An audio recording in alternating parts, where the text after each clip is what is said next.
Is the vocals all right there, Rob? Can you hear me? Yeah, I can hear you. That's all good. Yeah, probably better if you can't I think that'll defeat the object of the really. thing. Anyway, so we live. We'll just wait a little bit for people to come on, and then we can do some introductions and whatnot. Okay, can you? I'm just grabbing a coffee here on the side, Rob. I'm not. Yeah, that's fine. Just come on, and then we can do. Okay. All right. Okay. So how you doing? Everything good? Yeah. Well, I mean, pretty good, really, Rob, considering the situation that myself and my wife are in. I'm not sure how much you're aware, but she's well, today she's just had her last treatment for radiotherapy, and then that's it. We're at the end of treatment. So yeah. I see Grace has joined us. Nick has joined us. Guys. How rude. They just pushed me out of the way. Look at that. I've got thinner. Okay. All right. How are you doing, guys?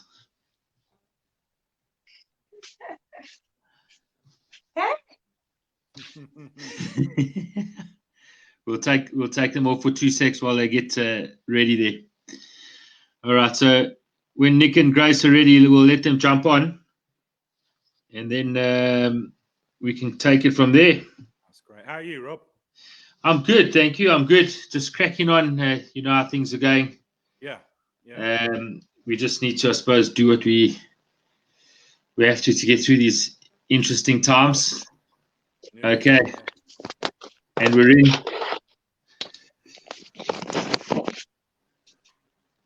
Hi, Grace. How are you? Good, thank you. How are you doing? Oh, there we are. Yeah, good. Thanks. I thought I'd jump you on so you could share in our magic. Okay, so it's been 2 minutes. Let's crack on. Welcome everyone to the latest Movers and Shakers. Today we got the pleasure of chatting to Ruffdog Elliot, and we have Grinning Dog Records back with us for round 2. Yeah, so over to you, Shep. Don't you want to introduce yourself and give yourself an introduction? Yeah. Hello, everyone. It's nice to be here. I'm Ruffdog Elliot. Little name at the bottom there somewhere. Where is it? There you go. Yeah, it's there. And yeah, musician signed with these guys over there on Grinning Dog Records. And we've just released the first single. So very excited, Ruffdog, here at the moment. And I've got cake, but I don't want to make you jealous. That's amazing. Wasn't yesterday International Cake Day? Every day is International Cake Day, Rob. you can't make that down to one day.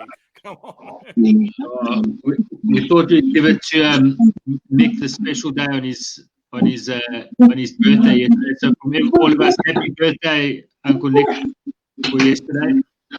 Oh, yay!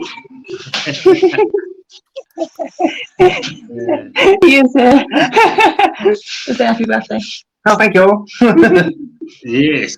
All right. So let's crack on. I guess let's get into the meat of the things. Shep, tell us a little bit about your new single and the album that I believe is to follow shortly. Yeah. Okay. So the single is called Lion's Pride. Yeah. And it was written before lockdown. And it had been floating around a bit. I'd sent it to Nick. I can't remember when it was, Nick, but it was a fair while ago now, wasn't it? Yeah, it was a couple of years. Yeah. I didn't have a beard when I sent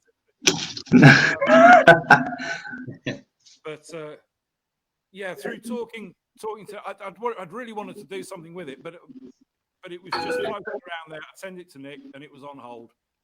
And then through the lockdown, I've been playing a lot. Been playing on YouTube, doing a song a day, basically, and the response was really good from people who were locked down. so they really liked it. And just through doing that every day and seeing the response that we were getting, I thought that sort of prompted me to think, it's possible. Maybe we should do something more. So I spoke to Nick briefly and said, any chance you could do something, help out? Well, I mean, these guys, as soon as I said that, they're just incredible. They were on it. They were on it straight away. And they've worked magic. The thing is, this is about Cancer Research UK, and as much as, it's fantastic to be doing the music and putting something and getting something produced, and that's wonderfully exciting. It really is, and I'm over the moon with everything that we're doing. But the main reason we're doing it is to try and raise money for Cancer Research UK. Well, through the lockdown, they lost no end of funding, and they're really relying on fundraisers and people to just donate.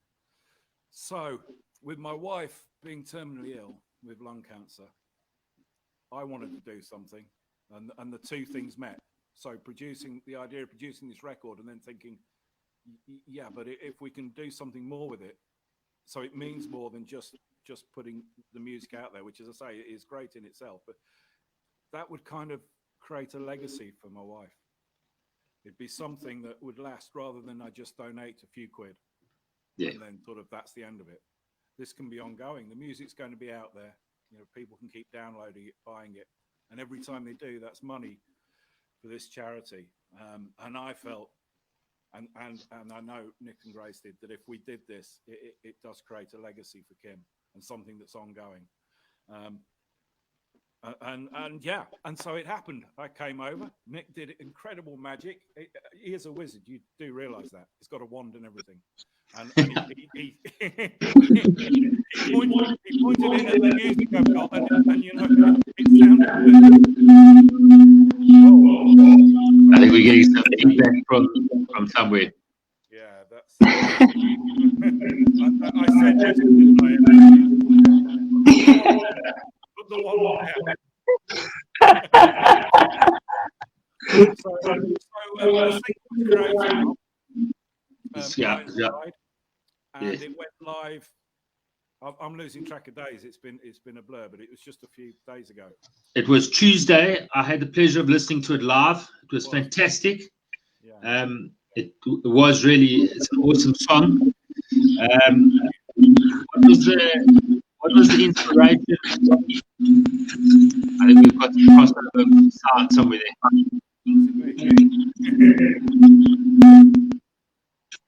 there.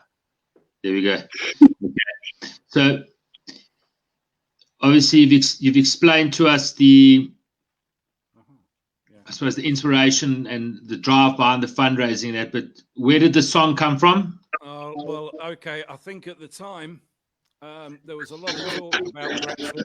There was a lot of political things going on.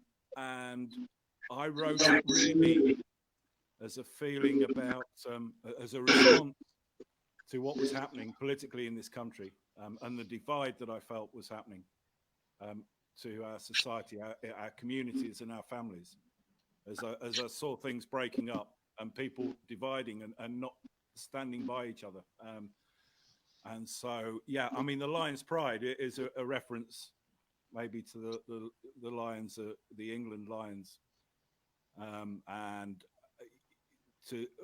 I just felt if we continue to go this way, if we continue to drift apart as a society, then I worry for the future, for my grandchildren, for everybody's children, and so the song, is loosely about that and about what's happening in this country, and of course that it's happening everywhere. It's not just this country. We're all drifting further apart at a time that I believe we should be pulling together more. I think more than ever, we need to come together as families, as friends, as communities, to help each other. And that's what the song's about, really. That's pretty cool. And the rest of the album, Can we get a sneak preview into it, or is it all still hush hush? Well, yeah, of course, it's really hush hush. I can't tell you anything about it apart from it's awesome. It's going to be fantastic. Yeah. No, well, I mean, there's the songs are all quite varied on it, but there's from songs that are almost a spotted history of my life in a way, little snippets, so slightly autobiographical, slightly, but only loosely. There's songs on there about homelessness. Nick's just working on one right now that's about people on the streets. There's songs about walking your dog, and there's some good rock and roll on there as well. So I hope it's people are going to enjoy it. I think there's something on there that somebody might find to like. Oh, well, we can't wait. Even if you're wearing a green tie, I think you might like it. It's my trademark green tie. It's just jealousy, Rob. I just look at that tie. It's just. I'm just rocking it better than most would.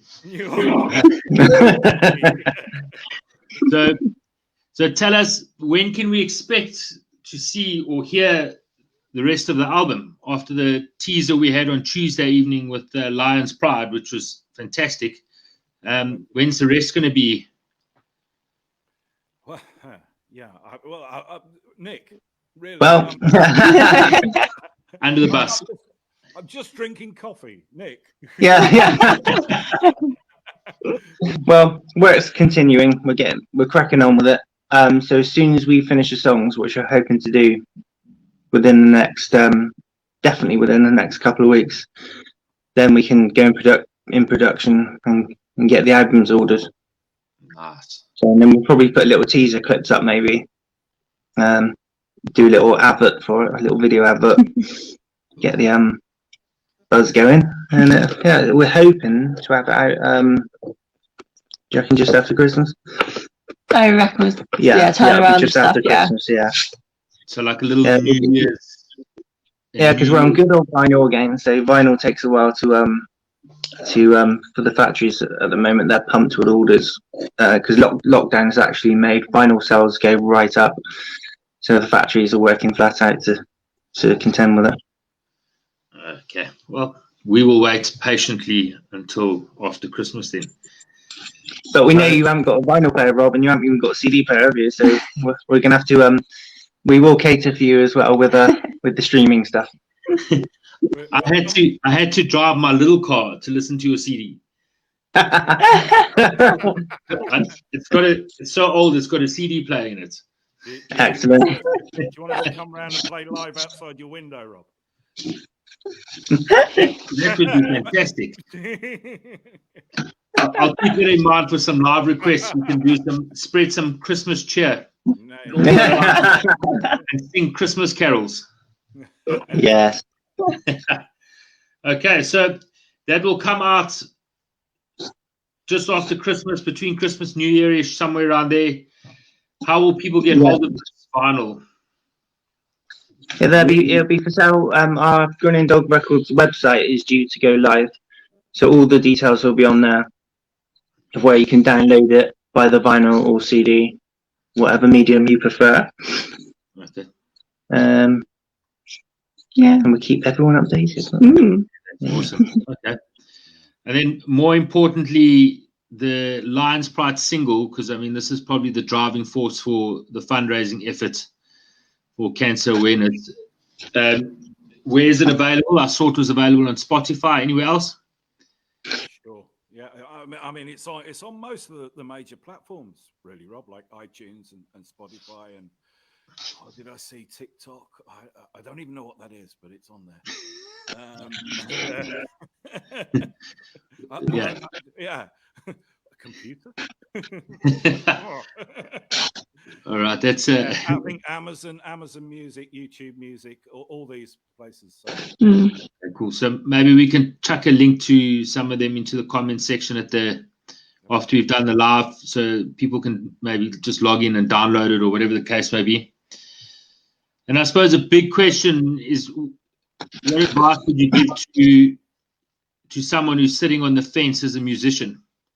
You know, some aspiring musician who's maybe having some doubts or doesn't know what to do. Yeah, sure. It's a long road. You've got to have a passion for it. I mean, what am I? At least 20 now, and I've been playing for since I was 12. I don't understand why you're laughing. You look good for 20. I know. That was a rough paper round I had. But yeah, you've got to keep going, and you've got to want to do it. I think that's that. Anything in life, it doesn't matter if you want to be a musician or a firefighter. It doesn't matter what it is your dream is to be. If you want to do it, you'll do it. I think you've got to believe and don't stop. Don't listen to people putting you down or telling you can't do it or you're not good enough. Believe in yourself and keep doing it and keep going. Don't give up. I think that's what I think that's sound life advice. Yeah. All right. So my favorite part of these shows is the fun facts. So can we have a fun fact about Shep?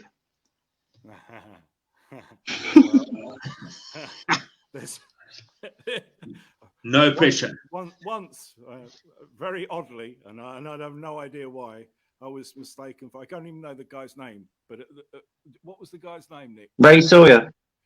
Yeah, out of Doctor Hook. And my buddy, who was a guitar player in a band called Sacrilege and War Wound, that really big in that sort of metal grunge world. But yeah, he was sat with me, and the guy thought he was my bodyguard, and he wouldn't take no for an answer. He got very upset that a pop star would sit in his local pub, having a beer and not signing autographs for everybody. That was so yeah. If you've ever seen the guy, he wears a Stetson. He's got an eye patch, and he looks nothing like me. I have no idea, but that happened. That's a fact. I can't say it was that much fun at the time.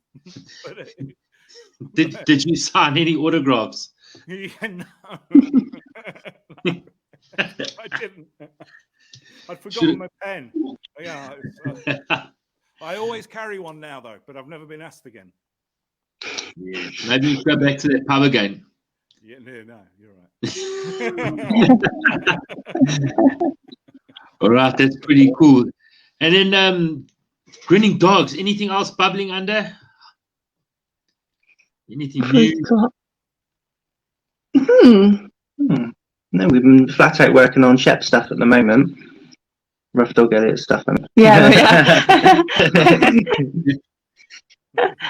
Yeah, and then just getting your Abbey Road stuff done. Yeah, my record's coming out that was recorded at Abbey Road. That'll be in the new year as well. Good. Yeah, purely on vinyl. Well, at vinyl and download and streaming.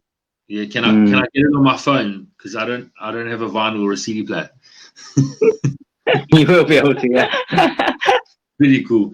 Okay, guys. Vinyl I think anyone got anything else to add? Ruffdog?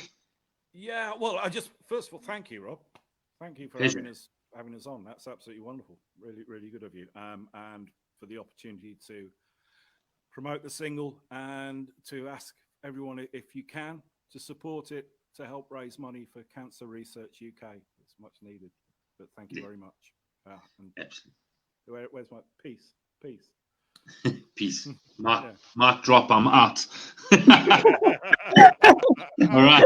Okay. So I think we'll call it a day there. Thank you, everyone, for watching. I hope you've enjoyed it. If you can find it in your hearts to donate to this amazing fund, it would be much appreciated, and to the legacy for Ruffdog and his wife. It will be amazing. Until next time, guys, have a good one. Cheers. Bye. Bye now.